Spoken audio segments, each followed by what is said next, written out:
이와 같이 애굽의 포로와 구스에 사로잡힌 자가 아수르 왕한테 끌려갈 때에 젊은 자나 늙은 자가 다 벗은 몸, 벗은 발로 볼기까지 드러내서 애굽의 수치를 보이게 될 거다.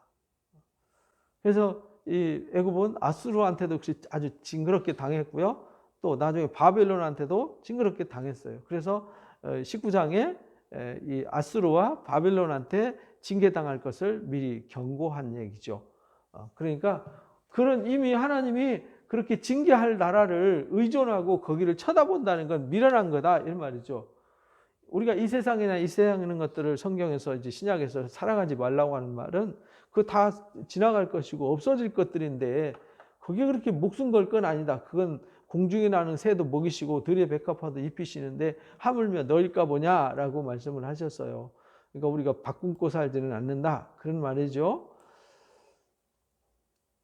그들이 바라던 구스와 그러니까 그들이 바라던 구스 또 자랑하던 애굽 그것 때문에 그들이 놀라고 부끄러워할 거다. 결론은 그 얘기예요. 이 세상 애굽이나 가나안 주변 나라들 의지하지 말고 부러워하지 말아라. 왜냐하면 여기는 조그만한 나라에 아무 힘도 없는데 여기는 강성한 어마어마한 애굽이라고 하는 강성한 제국이 있고 풍성하고 그러니까 사람들이 부러워했는데 아니야 그거 다 아무것도 아닌 것이 될 거야. 그거 자랑하지 마. 자랑하는 그걸로 말미암아서 너희가 놀랍고 부끄럽게 될 거야 이렇게 말해요. 그날에 해변 주민이 말하기를 우리가 믿던 나라 우리가 곧 아수르 왕에게서 벗어나기를 바라고 달려가서 도움을 구하던 나라가 아수르한테 벗어나려고 아수르가 하도 괴롭히니까 아수르한테서 벗어나려고 자꾸 애굽에 가서 도움을 청했단 말이에요. 나중에 이제 여기 이제 30장 31장에 다시 나와요. 애굽에 대한 이야기가. 그래서 여기 30장에서는 그렇게 말하죠. 여호와께서 이르시되 패역한 자식들은 화가 있다. 개교를 베푸나 나로 말미암은 것이 아니고 맹약을 받으나 나 영으로 말미암지 않고 죄에 죄를 더한다라는 것을 이들에게 이제 막 책망하시면서 도움을 구하러 31장 도움을 구하러 애굽으로 내려가는 자는 화가 있다 이렇게 말씀하셨잖아요. 애굽은 신이 아니라는 거예요. 그래서 이제 32장에도 이제 정의의 나라가 그래서 통치자가 나타날 것을 경고하시는데 오늘 이제 20장에서 그 얘기를 하는 거예요. 그날에 이제 달려가서 도움을 구하던 나라가 이같이 되었은즉 우리가 어찌 등이 피하리오 하리라. 결국은 그들이 그렇게 부러워하고 우러러보던 애굽이라고 하는 나라가 처참하게 되니까 더 이상 이제 기댈 곳이 없고 바라볼 곳이 없어지게 된 것이죠. 그래서 하나님께서 이사야가 벌거벗고 다니면서 징조를 보여줬어요. 애굽이 너희들이 그렇게 좋아하고 너희들이 그렇게 사랑하는 그곳이 이렇게 부끄럽고 수치스러운 것이 되고 결국은 놀라고 부끄러움을 당하게 될 것이다 라는 것을 강조했습니다. 그래서 21장에 이제 해변 광야에 관한 경고다 그러면서 21장에는 이제 바벨론에 대한 경고가 우리가 13장, 14장에서 바벨론에 대한 경고 들었잖아요. 여기는 이제 바벨론의 교만의 심판 원인을 설명했는데 여기는 이제 결과를 설명해요. 해변 광야에 관한 경고다. 적병이 광야에서 두려운 땅에 회오리 바람같이 몰려온다. 해변 광야에 관한 경고. 이게 이제 9절에 이제 누구라고 나오냐면 보소서 마병대가 쌍쌍이 오나이다. 그가 대답하되 함락되었도다 바벨론이여 그러잖아요. 이게 이제 여기 이제 해변 광야가 바벨론이라는 걸 말하는 거예요.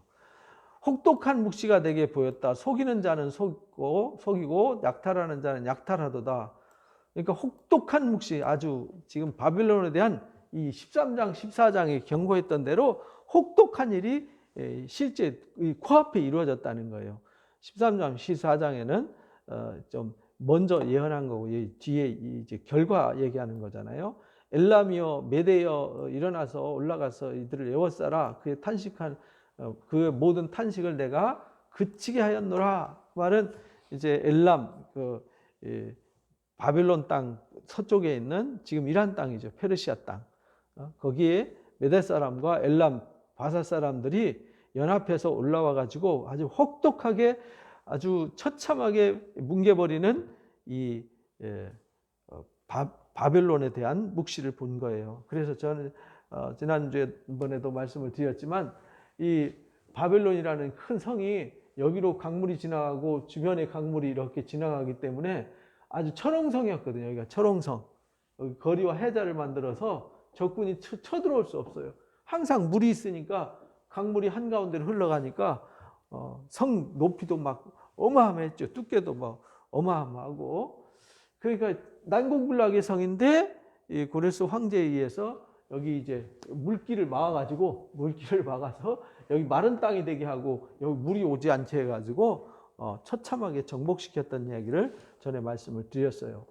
그래서 혹독한 이제 왜냐하면 너무 완벽하니까 사람이 에이 우리는 아무도 못 건드려 우리를 누가 건드릴 사람이 있어 이렇게 된 거죠. 그런데 벨사살 왕 때 이제 벨사살 왕이 죽고요. 그 이후에 페르시아에 의해서 처참하게 망가지는 것이죠.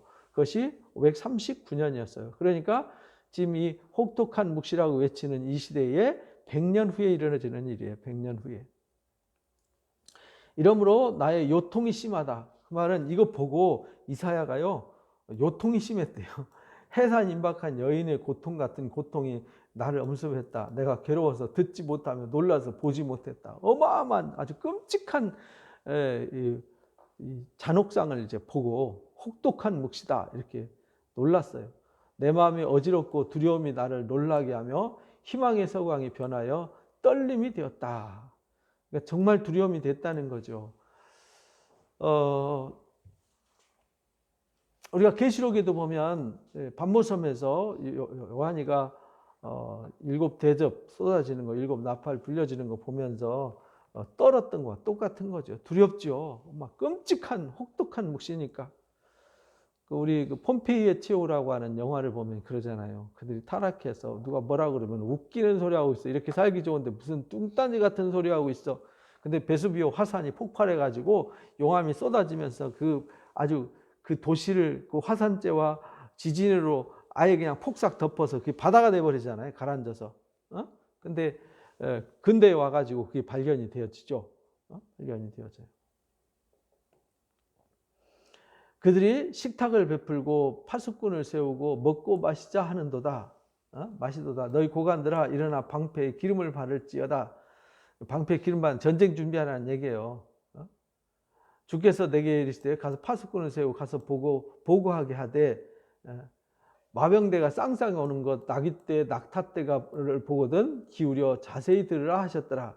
그들이 편안하게 앉아서 여기 앉아가지고 편안하게 따뜻하게 먹고 우리를 감히 누가 건드려 하면서 잔치하고 있는데 파수꾼 세웠더니 파수꾼을 통해서 보여주시는 거예요. 무시무시하게 전쟁 병사들이 몰려와서 이들을 치게 되는 것을. 파수꾼이 사자같이 부르짖기를 주여 내가 낮에 늘 망대에 서 있었고 밤이 새도록 파수하는 곳에 있었더니 보소서 마병대가 쌍쌍이 오나이다. 그가 대답하되 이르시되 함락되었도다 함락되었도다 바벨론이여 그들이 조악한 신상들이 다 부서져 땅에 떨어졌도다 하시도다. 이래서 이 다니엘이 보여줬던 말씀대로 다 아주 쑥대밭이 되어버리는 거죠. 내가 짓밟는 너여. 하나님이 짓밟는 거죠. 하나님이 이들도 바벨론의 교만도 결국 짓밟아 버린다. 내가 타작한 너여. 내가 이스라엘의 하나님 만군의 여호와께 들은 대로 너에게 전하였노라. 근데 일이 아직 안 이루어졌어요. 근데 이 일을 미리 알려주는 거죠.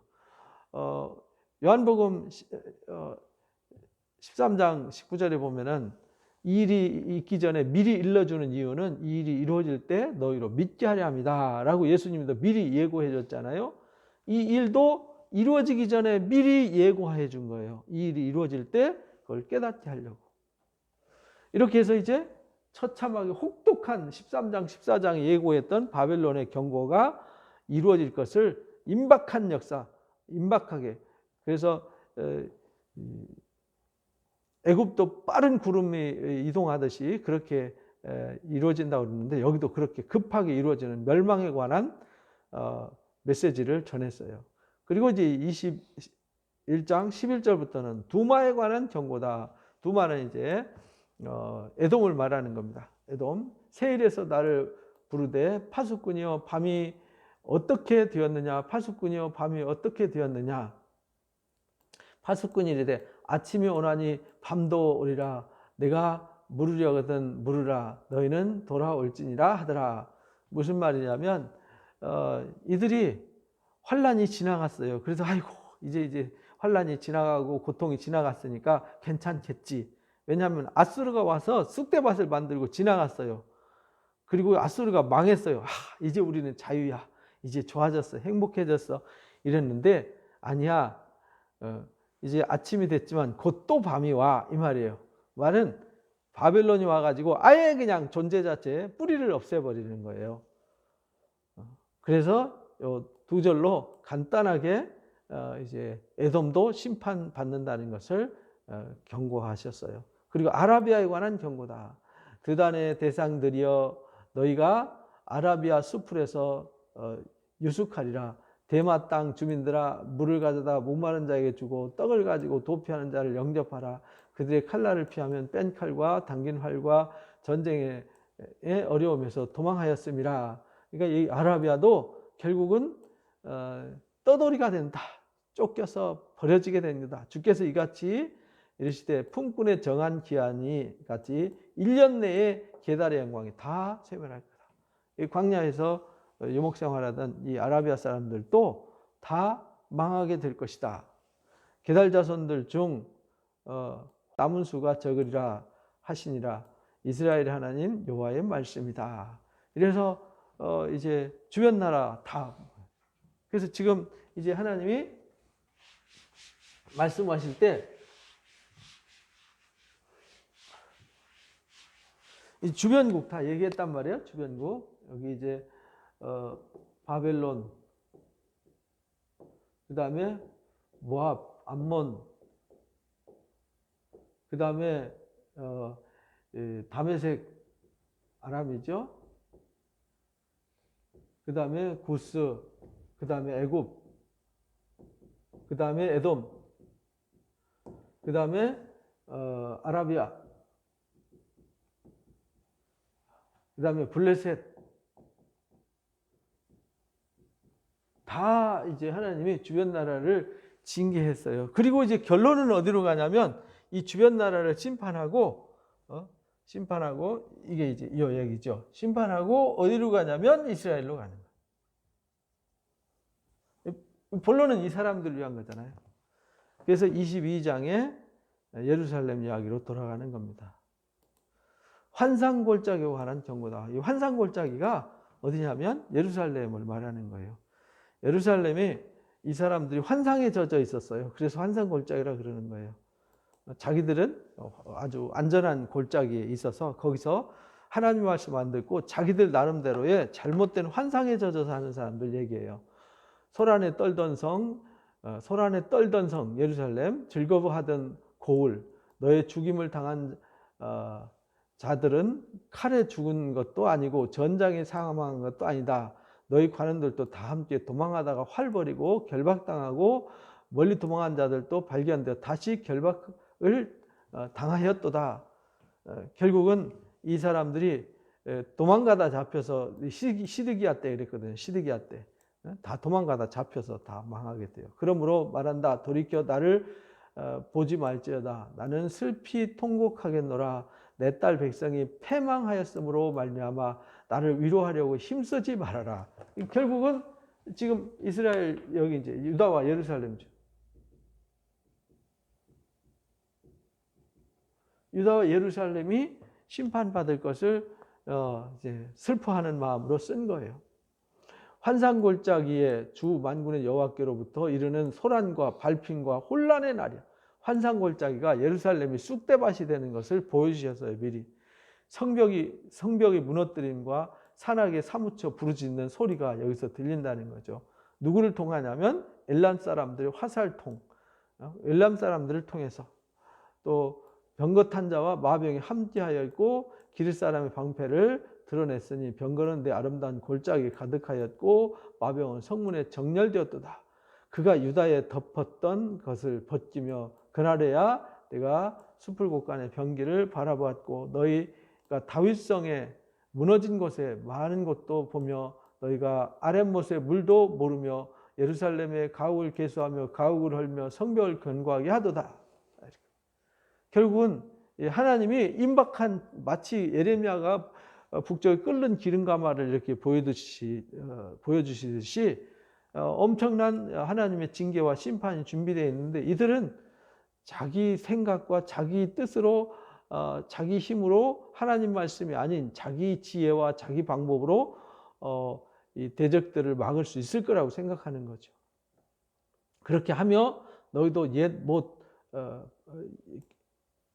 흰농골짜기 쪽에 있는 옛못의 물을 위하여 두 성벽 사이에 저수지도 만들었어요.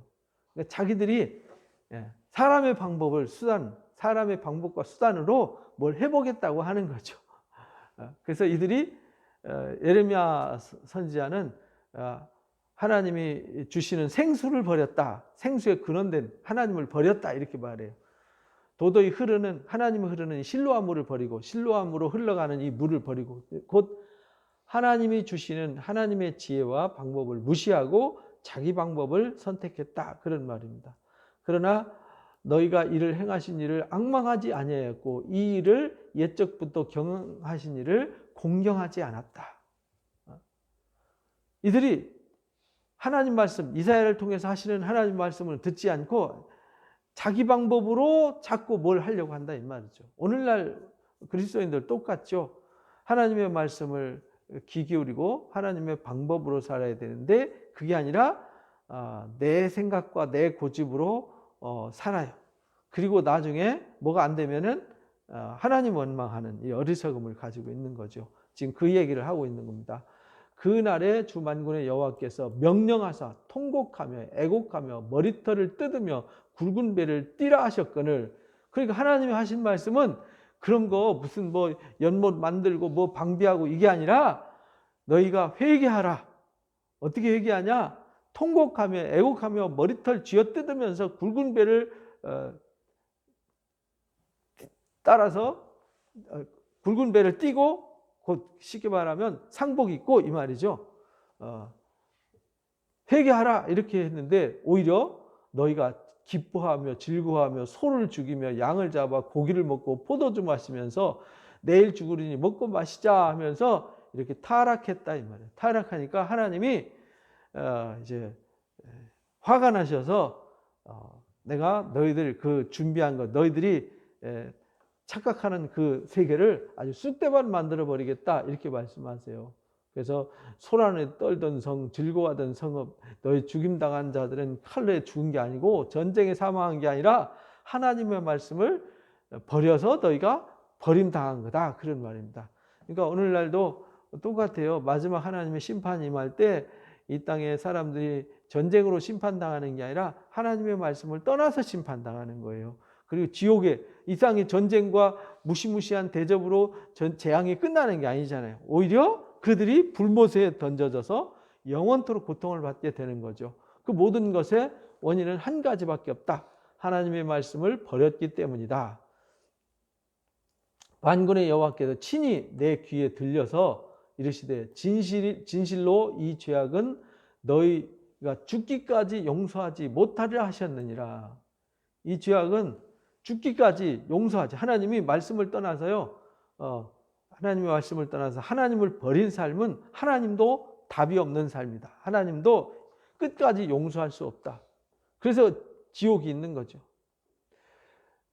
주 만군의 여호와께서 이르시되 너는 가서 그 국고를 받고 왕국 맡은 자 셈나를 보고 일러라. 이 당시에 셈나와 우리 그 사무엘하 열왕기하 18장에 보면은 국내 대신 셈나와 엘리야김이 있거든요. 그 중에 이제 이 시스기야 왕 때 이 셈나가 하나님의 말씀을 안 듣고 지방법으로 일을 했단 말이에요. 그래서 이르기를 네가 여기 무슨 관계가 있느냐, 여기 누가 있기에 여기서 너를 위해서 묘시를 팠느냐, 높은 곳에 자기를 위하여 묘시를 팠고 반석 위에 자기를 위하여 처소를 쪼아내었도다. 그러니까 예루살렘이 사람이 묻힐 수도 없는 처참한 곳이 될 건데 네가 거기다가 무덤 만들고 뭐 꾸며봤자 무슨 의미가 있냐 이 말이죠. 자기 장래를 위해서 나 죽으면 여기다 묻어줘 하면서 묘실 꾸미고 멋있게 화려하게 쉽게 말하면 평안하게 아무 일도 없을 것처럼 육신의 생각으로 준비를 했죠. 그러나 나 여호와가 너를 단단히 결박하고 장사같이 세게 집어 던질 거다 이 말이죠. 반드시 너를 모질게 감싸서 곰같이 광막한 곳에 던질 거다. 주인의 집에 수치를 끼치는 너여 이랬잖아요. 주인의 집에 그래서 수치를 만드는 너여. 이게 지도자가 그래서 중요한 거예요. 지도자 한 사람이 잘못됨으로 모두가 다 잘못되는 거죠. 내가 그곳에서 죽겠고 내 영광도 수레도 거기에 있을 거다.